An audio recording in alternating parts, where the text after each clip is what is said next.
Hello, we are those film guys, and today we're going to be reviewing the Lego Movie. Just finished watching it, and these are our thoughts on the film after the fact. So, yeah, there's a lot to say. Is there? Oh, okay. Yes. You want to start off then? This film was a piece of brilliance. Yeah. I loved it. Physically loved it. And I was surprised at how much I liked it. I didn't think it would be at all the movie I thought it would just be a generic, quick cash grab of Lego products. I mean, it kind of is, but it has a lot more. I think it's a lot more smarter in Yeah. terms of the script, and it is a family film. And like when I heard it was going to be made, I thought, oh, that would be a little kids' film, nothing Yeah. for me. But it is quite mature in some of the jokes it uses. Yeah, and you can get a lot from it. I mean, from a company, from Lego as a company, the film itself is dealing with conformity and conforming to stereotypes, labels, and what everyone else is doing. Which I would have never expected from a Lego movie. No. So It is very, very good, and the voice acting. I mean, everything just works in it. mm-hmm. There wasn't a joke I didn't laugh at, or at least get a giggle out of. Probably one of my favourite characters, 1980s something space guy. Yeah, Charlie Day. Charlie Day. We're a big Always Sunny in Philadelphia fans, so he was one of our favourite characters. And I, voice acting takes a lot. You have to imagine yourself in that situation, and I think the quality, some of the actors they got for this: Chris Pratt, Morgan Freeman, Elizabeth Banks, Will Arnett, Yeah, Channing Tatum as Superman, and Jonah Hill as Green Jonah Lantern. Hill as Green Lantern. which I found quite funny after I saw that, because both of them quite like each other and worked on 21 Jump Street, 22 Jump Street, and the fact that their characters are kind of Superman's not really that big of a fan of Green Lantern. I got quite a chuckle out of. Yeah. But it is a very fun family film, and it took a turn at the end which I didn't expect. Yeah, same here. I mean, you get kind of little hints throughout, like when they talk about the man upstairs and like the hand appears, and some of like the real life relics. But I mean, no, I didn't expect it to go that route. It's almost like an entirely different. Like I used the example of the director of Toy Story 3 took over at the end, or the writer, because it took a real like emotional route at the end, which I didn't see coming from it. And I mean, I certainly wasn't expecting the real life aspect. Spoilers as well. Oh yeah, yeah. If you hadn't gathered, I didn't expect it to take the real life route. I thought the man upstairs would. Well, I mean, you got hints of him, but I didn't expect it to go. No, yeah. That Lord Business was, in fact, Will Ferrell in real life, walking down the stairs and telling his son not to touch any of his Lego. Mm-hmm. That was quite interesting. I found myself really emotionally engaging with it, even though it is a family film, a kid-friendly film. I'm speechless as to how much I liked it. I'm trying to break down specific. I actually think Will Arnett as Batman is probably one of the best on-screen Batmans we've ever had. He was great. When I first heard they were making a Lego movie, actually, like a couple of years before when it was announced, I did actually think it was going to be really bad, and even the kind of lead up to it, I wasn't too keen on it. And then I started seeing trailers, and I thought, okay, this could be pretty good. But when I saw the film, that was like just ramped up to 11. Everything was great. Everything worked. There wasn't a scene that was bad. Really, it was just a really well done, cohesive film. Like, I can't think of anything that was bad in it. Yeah. At all. I mean, the trailers for it. One thing I read online, someone a user review on IMDb said a film that shows you that reminds you how fun Lego is, and I'll agree with that. Yeah, as soon as I came out of this film when it first came out, I just wanted to go out and buy like a box of Lego, just because. I wonder if the sales went through the roof after this film. We'll have to check that. Yeah, but it's kind of the thing. It makes Lego fun again, and I like the fact that, you know, because who followed the instructions to Lego, really? I wasn't a master. I followed the instructions. I didn't have much Lego though. Actually, as a kid, I had like a couple of boxes, maybe, but I always just did what I was told. I built spaceships. A lot of spaceships. Just out of you know, you get those little the things you're supposed to put houses on. Oh, the little green boards. Yeah. I used to just put bricks on it and build spaceships out of it. So you were a master builder. I was a master builder. It was so much fun. One thing I saw from the trailers when it came out, and I was a bit worried about, was will Batman kind of overrule the film and like derail the main character's journey? Because it seemed like Warner Brothers was kind of marketing Batman all throughout the trailers. Yeah, which is understandable because they know Batman sells. But we need Batman in this. Yeah. And it'll probably be a better Justice League movie than the Justice League. Yeah, you're not wrong there. Yeah. Or a better Batman Superman movie than the new Batman Superman. Dawn of Justice. Dawn. But yeah, I'll agree with that. But I think he is a very prominent figure in it, but not overly so. No. Because I mean, you could fall into the routine with many of the games and shows and comics and the crossover comics. He's Batman. He'll save the day no matter what.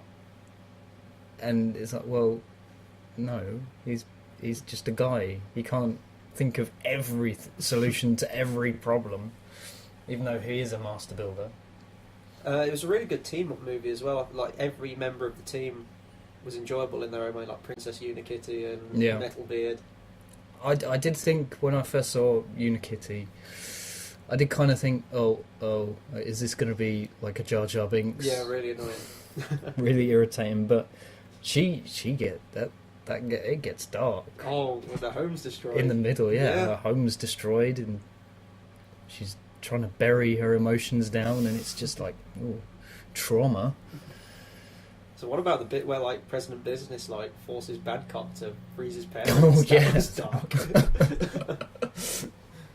Yeah, it did get dark but it still remained light and fun, and the serious tones weren't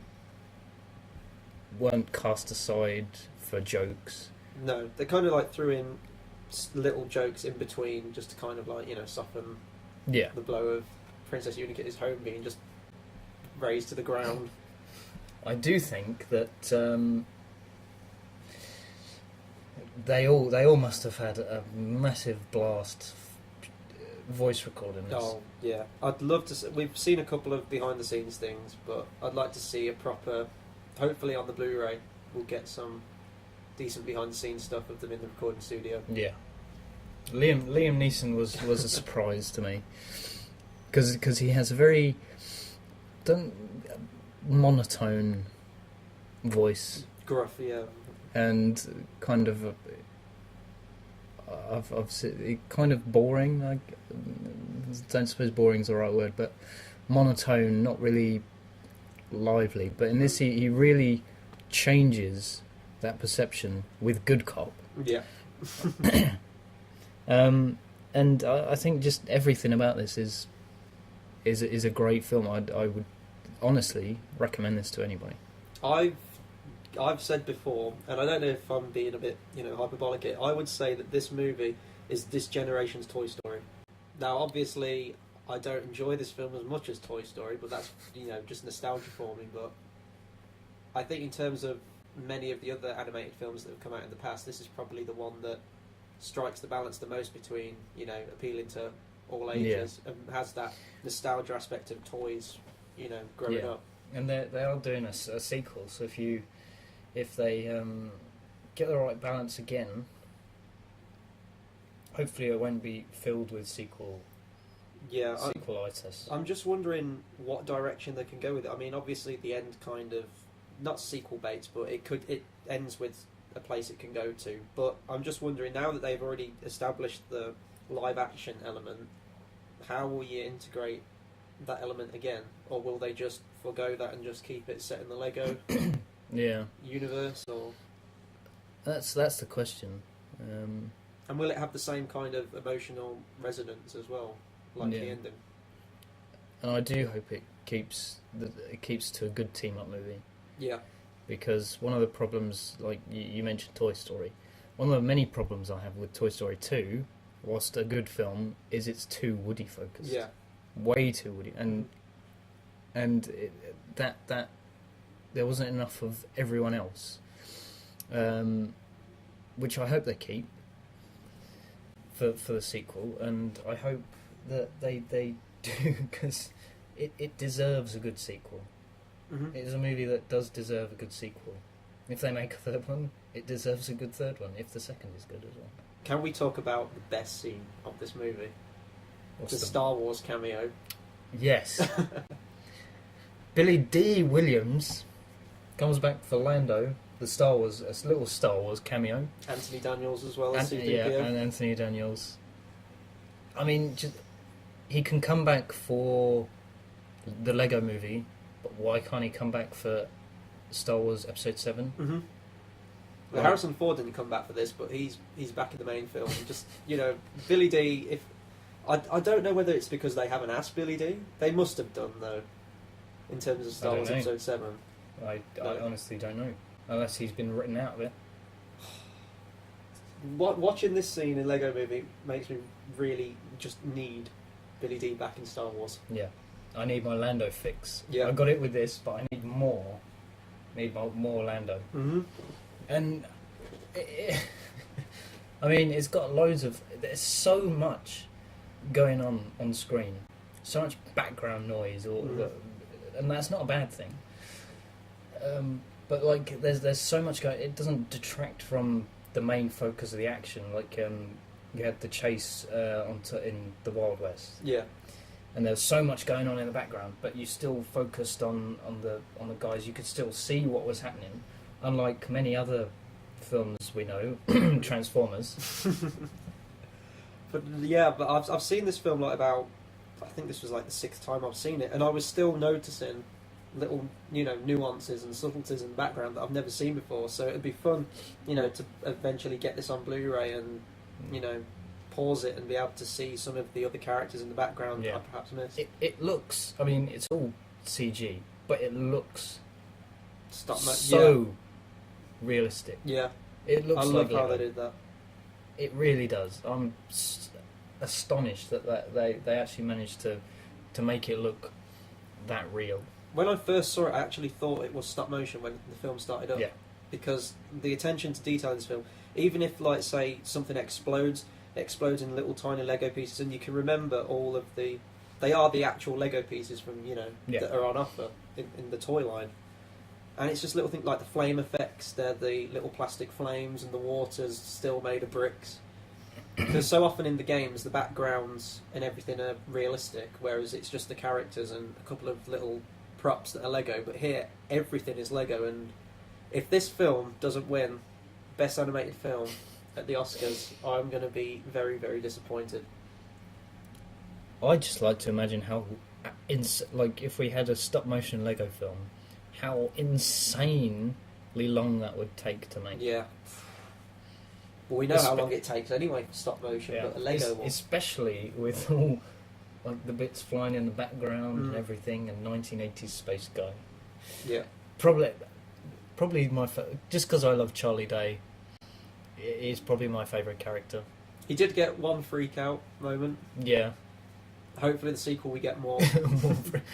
Hopefully they make a Charlie Kelly Lego Yeah. piece, so he can just go crazy. But yeah, I'm trying to think if the song. The, That song will get yeah. into your head and it will never, ever, ever leave. No, it won't.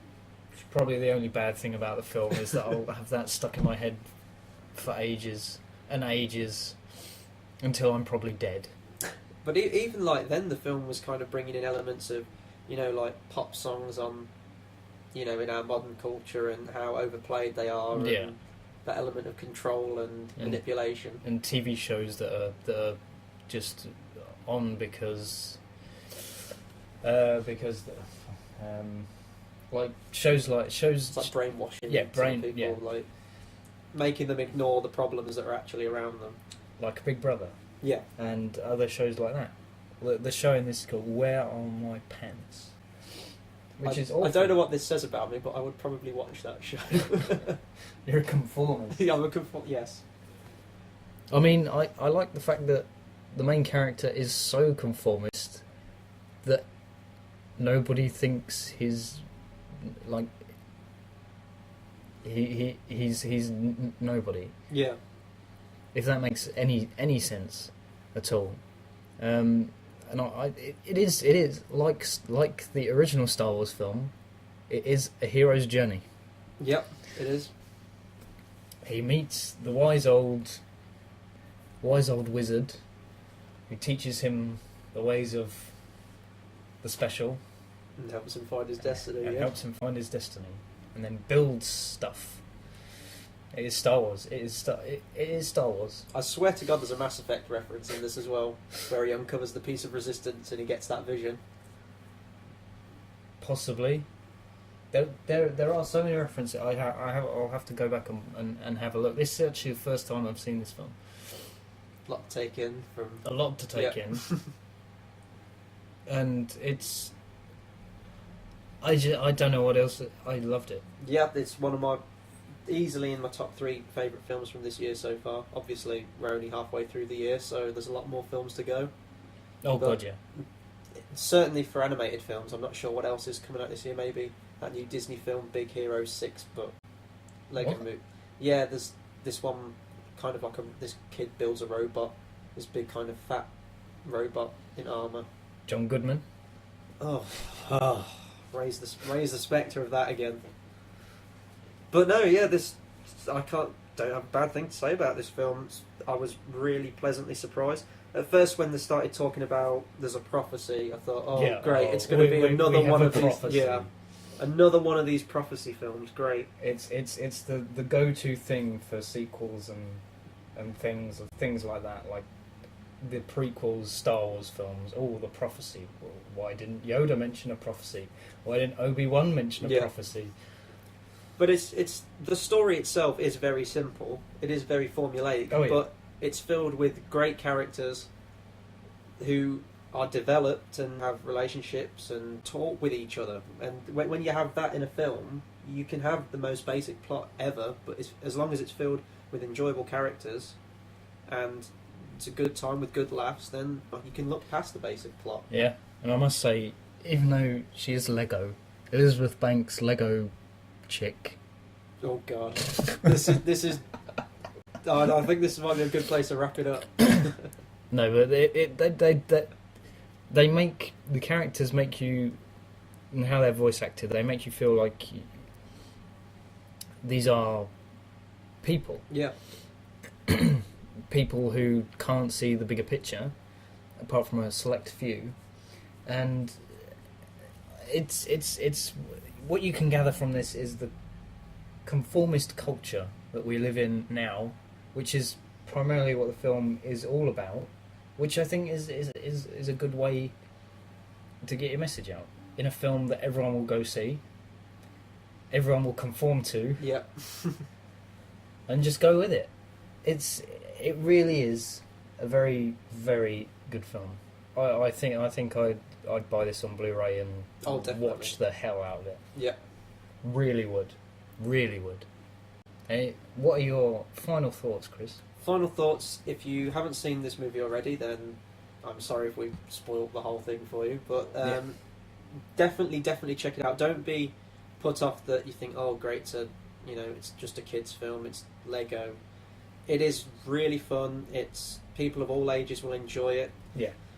I would say this generation's Toy Story. It's really smart with the script, great direction, great voice acting, and attention to detail in the animation is some of the best I've ever seen in a film. I can't say anything else that I haven't said already, Yep. and I'll agree with that. So, thanks very much for watching our review on the Lego Movie. Rate, comment, like, subscribe. Spread the word. Spread the word. Share this with your friends. We can't do this without you. We can't keep making videos without you. So, thanks very much for watching. I'm Tom. I'm Chris. Spaceship!